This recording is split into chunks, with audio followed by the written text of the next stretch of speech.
that I think we'd be missing an opportunity.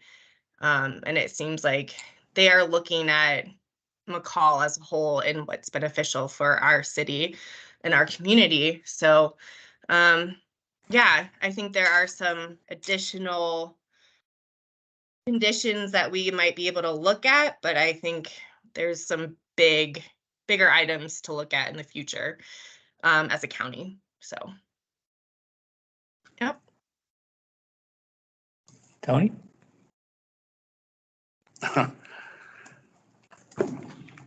Well, like I said earlier, I just don't think that we know enough about the parking and the traffic situation. And I suggested a shuttle service, and it didn't go very far, and that hadn't even been planned. I got a feeling that if you open up these 100 or so less slips on the marina down there, they're going to get snapped up so quick it'll make your head spin. And I think the waiting list will probably be as long as it is now or even longer, because the people up here and the people that are coming up here, there's no stopping them. We used to sit here and say, I used to like McCall, and McCall was a lot of fun, in years past, and it was. But people that talk to me about that now, they say, I don't think it's ever going to change. I think it's going to be like this now on into the future. And what the wakeboard boats do and what the boats do with the amount of boats on the lake right now.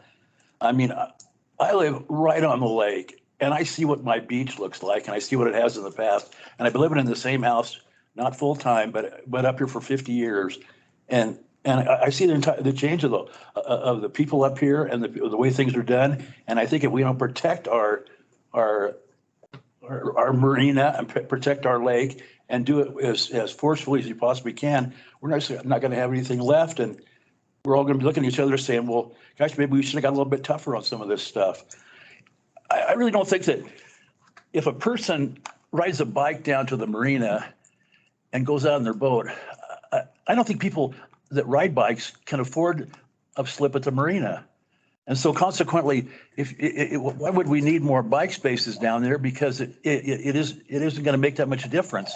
And also, when you look at traffic down there and look at the traffic where it parks now and the little bit of extra overflow there is, there can't be room for an extra 100 or roughly 100 boat slips, and think that it's going to be business as usual down there. Because like I mentioned earlier, how are you going to getting gas on this lake is tough enough.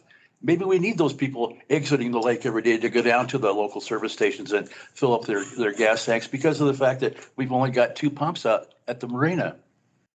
And I've been in there on Saturday morning to try to get gas, and it's an hour and a half wait in some cases. So I just don't think we have enough information, solid information, to be able to say, well, it's no big deal. Another extra 100 slips. It's a great amenity at breakwater. I mean, I've seen those before, not specifically this kind, but they're really something to see, and they're something to walk out on. But is the trade-off there for what we're going to get because of it? That's all I got. One thing to keep in mind, as Steve did mention, they're still part of the old urban renewal, and with that, we can't require parking. So that's something that we can't put in the application, is require parking for additional cars. So have the commissioners kind of keep that in mind. So who can? So if we change the scenario and we add an extra 100 slips down there, where do they park? Or who has any kind of authority to say, we need to do something here because the congestion down there is just overwhelming? Public parking. In theory, if it ever was. Just like the building that was here was going to be right over there. Mm-hmm. We can't require the parking in certain districts. So that's something that's out of our purview of being able to require. Yeah. So that's just the codes that we have to go by. So I do think it would eliminate a lot of the trailers, or at least those people that are going there daily anyway. So there's going to be some offset by the trailers and current use that's already going. But that's just the parking item. So we can address everything else. So I guess we need to discuss more of what our thoughts are. I mean, first, I guess, if we want to break this down a little bit and let's hit, maybe kind of some of the key points as far as the number of bike spots. Like I say, I don't see the overnight or the extended stay bike spots unless they can be put up against a building and which would have some shelter to them. And then the amount of bike spaces for kind of the day use bikes.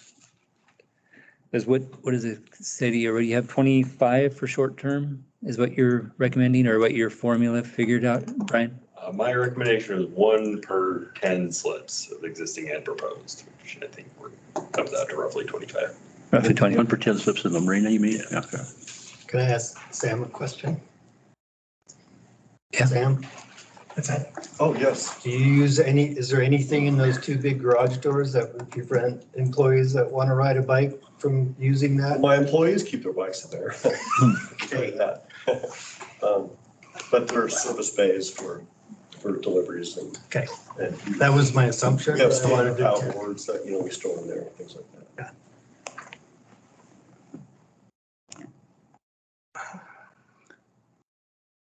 And then it conflicts with code, right, Brian? There is not a set requirement in code for long-term and short-term bicycle parking for this use. Okay. So it is So no. based on design review and conditional use permit deliberations.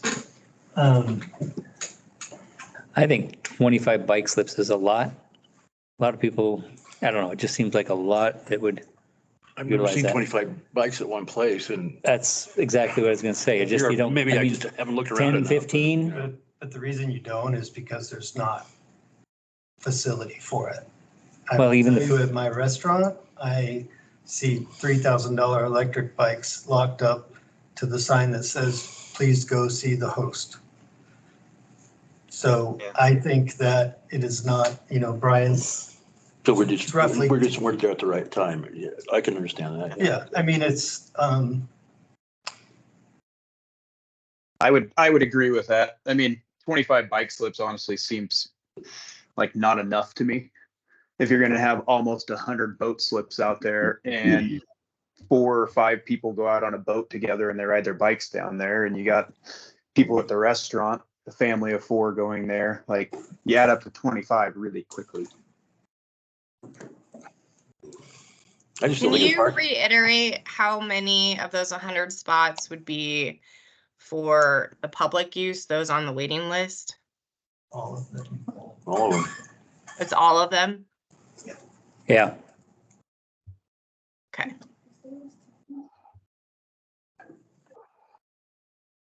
But I still think if you have a slip down there, you're gonna, and you paid for the slip, you're gonna drive your car down there in most cases to get on your boat. Ride a bike, that's an alternative, but I just think that, you're just not gonna lose that much traffic. The trailer, I guess, is probably, is not gonna stay somewhere else. Maybe not, but just from being around there and watching how things flow, what I've noticed over the years, it doesn't seem to me like there's gonna be that much of a real selling point as far as parking is concerned. It's not going to decrease overnight to a level that is all of a sudden manageable. When you're down there during the weekend, I mean, it's almost chaos in a lot of cases, boats going in and out in every which direction. But it's good. It's a good for the city and everything else. But yeah, I just seeing that an overall change is I just don't think is what is going to be possible. So.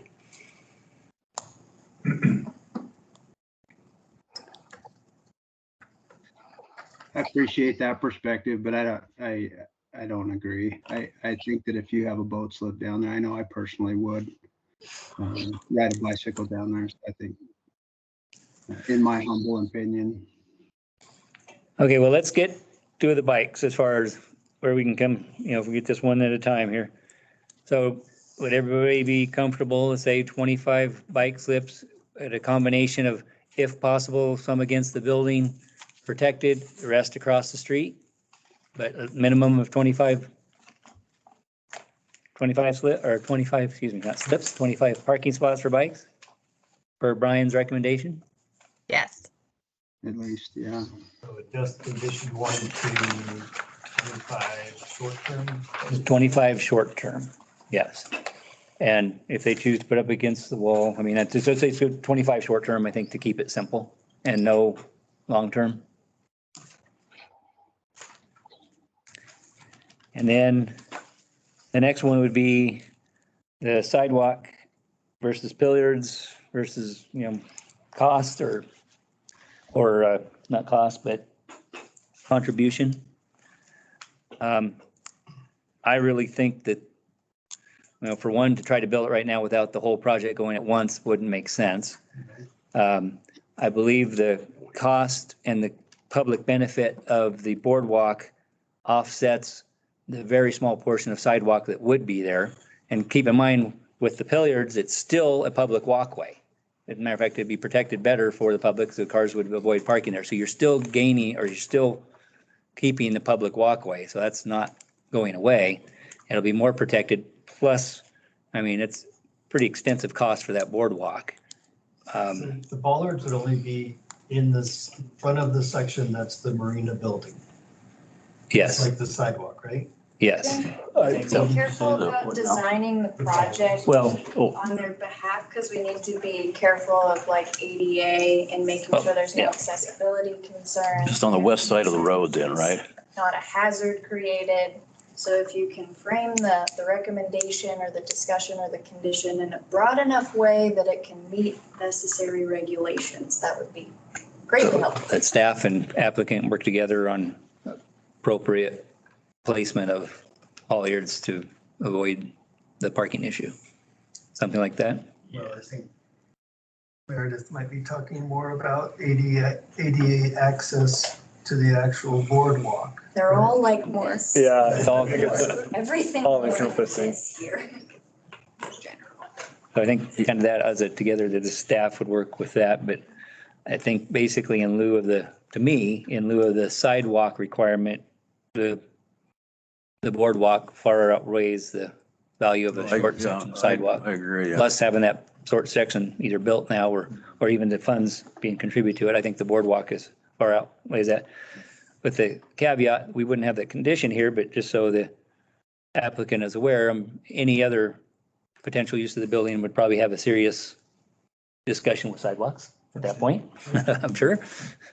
But with that much of a public amenity, to me, it offsets that sidewalk.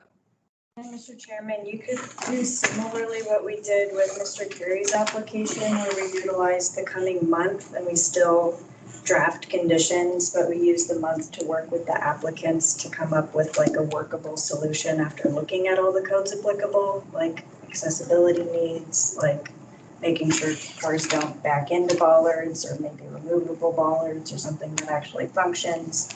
And then we can come back, explain what that teamwork agreement is that makes sense in open discussion, and then make sure everybody knows how it works. Okay. Thank you, Meredith. Yeah, I think that works for me. If all the other commissioners are in agreement with that idea. I have a question for the applicant here, if that's okay. Can I ask a quick question to them? When you're on the boardwalk and you get on one end, does it circle itself around and you can get off on the other end, or do you stop and you have to go back the way you came? Right. Correct. Yeah, there's only one. You can't bring it all the way because you block traffic in and out. Yeah, that's what I thought. In most cases, they're that way, but I thought if there was you had a way to go to the dock or something like that, and then you could walk down the dock and then off on that way, but it's a one-way thing. Okay, no, I just didn't know how that worked. Okay. And by the way, that approach, the preliminary design for the approach from the street to the boardwalk is ADA design, with steps and a ramp. That's a preliminary design, obviously, but that is the intent. More about ADA here coming up real soon, aren't we? Well, I think it's postponed. So we won't learn about that quick. Right, Tony. Won't learn about that yet. So, Okay. let me just, was there anything else that we had to address?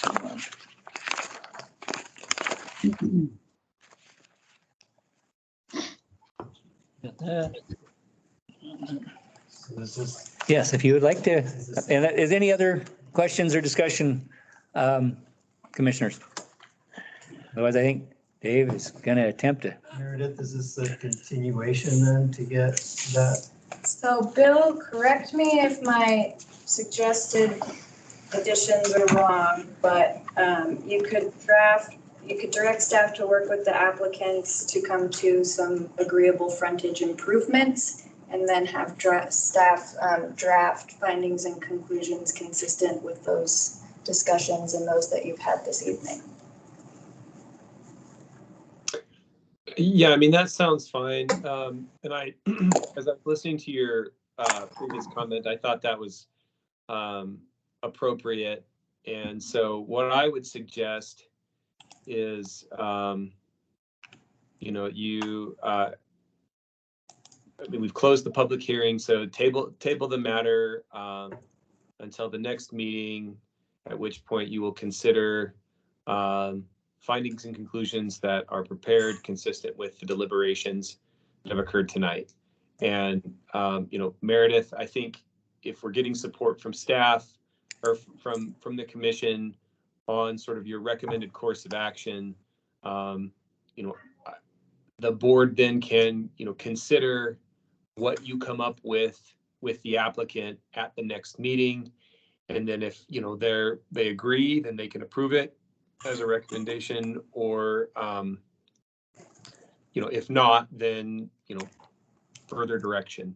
So, I mean, really all that's needed is, you know, we don't really have to direct you to work with the applicant because it sounds like that's the way the conversation went. They just direct you to prepare findings and conclusions, and then they'll consider them and make a decision at the next meeting, if that makes sense. Is Dave allowed to say so moved? Bill, is that just on the CUP or is it on the DR23 and the SH23? Well, I mean, I think if you can take them up independently, but I mean, I think you've sort of intermingled the two in your discussions today. Obviously, we will separate those when you finally vote on them at the next meeting. So, I mean, I would recommend that you instruct staff to prepare findings and conclusions for each of them, and have those prepared for the next meeting. Okay. Then I'm going to pick number 3, Meredith. I move to continue DR 2324, SH 2307 to the November meeting to allow time for staff and the applicant to provide more information on the number of bike parking spaces and coordination with Parks and Rec or Public Works on the ADA transition to the boardwalk. And draft findings and conclusions consistent with the rest of your discussions as applicable? Great. Okay. We have a motion. Do I hear a second? Second. All right, we have a motion and a second. Ryan, let's do a roll call vote. Okay, Commissioner Petty, Yes. Commissioner Bilton, Yes. Commissioner Pa. Commissioner Pa, Yes. Commissioner Kinzer, Yes. Commissioner Moss, Yes. Commissioner Lyons. Yes. All right, motion is passed. All right. Now, we got a couple last things. Do we have any signs? Thank you. Thank you for your time. Not a one. Appreciate it. No signs? Not a one. Not a one. We will next month. You placed them all yourself there, Meredith, or what happened? I think I'm scaring everybody. I heard that around town too. Looks like the ADA training that we had scheduled originally for next Wednesday something has happened. Oh, no. We found a day, but our trainer didn't have that day available for us. So I think that our approach this time is going to be get days from our trainers and then send out like a Google poll where you fill out and you'll see if the stars align on one particular day. But it's becoming more and more apparent that we should probably know how to administer the Americans with Disabilities Act here in McCall. Okay, so with that, everybody watch their emails for a poll on when we can get together and do that in the future. And then Brian, our upcoming agendas, or agenda? Yeah, so we got decent amount of stuff for November at this point.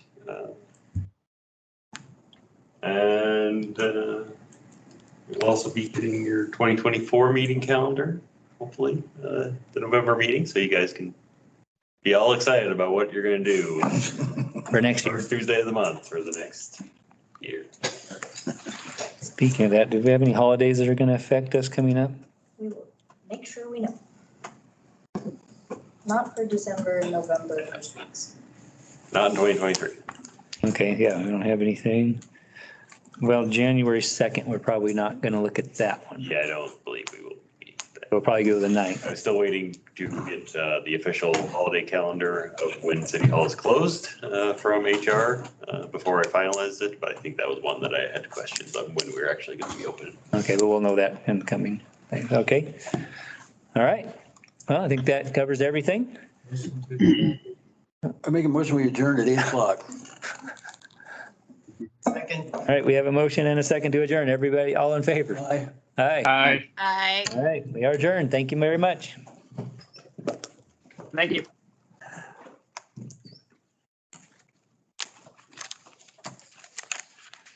All righty. Brian, were you at the meeting?